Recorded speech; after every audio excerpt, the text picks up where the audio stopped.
പട്ടാഴിയിൽ workshop ഉടമയെ സംഘം ചേർന്ന് മർദ്ദിച്ച സംഭവത്തിൽ പ്രതികളെ കുന്നിക്കോട് പോലീസ് അറസ്റ്റ് ചെയ്തു. പട്ടാഴി കോളൂർമുക്കിൽ പ്രവർത്തിക്കുന്ന സ്പ്രേ പെയിന്റിംഗ് വർക്ക്ഷോപ്പ് ഉടമയായ തെക്കേത്തേരി ദർഫ മണിമന്ദിരത്തിൽ ഷൈൻ എന്ന ബിബിൻ രാജിനെയാണ് മൂന്നംഗ സംഘം മർദ്ദിച്ചത്. കഴിഞ്ഞ ദിവസം വൈകിട്ട് 5 മണിയോടെയായിരുന്നു സംഭവം. അക്രമവുമായി ബന്ധപ്പെട്ട പട്ടാഴി തെക്കേത്തേരി പാറവിള പുത്തൻ വീട്ടിൽ 29-കാരനായ രാഹുൽ, രോഹിണി വിലാസത്തിൽ 39-കാരനായ അനൂപ് കുമാർ, കന്നിമേൽത്തേരി ടിജോ ഭവനിൽ 34-കാരനായ ടിജോ മോൻ എന്നിവരെ കുന്നിക്കോട് പോലീസ് അറസ്റ്റ് ചെയ്തു. തലയ്ക്കും മുഖത്തും ഗുരുതരമായി പരിക്കേറ്റ ഷൈനെ കൊട്ടാരക്കര താലൂക്ക് ആശുപത്രിയിൽ പ്രവേശിപ്പിച്ചു. മുൻവൈരാഗ്യമാണ് അക്രമത്തിന് കാരണമെന്ന് പോലീസ് പറയുന്നു.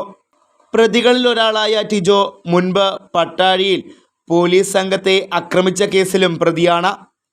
പ്രതികളെ കോടതിയിൽ ഹാജരാക്കി റിമാൻഡ് ചെയ്തു. Fox TV news bureau, Punalur.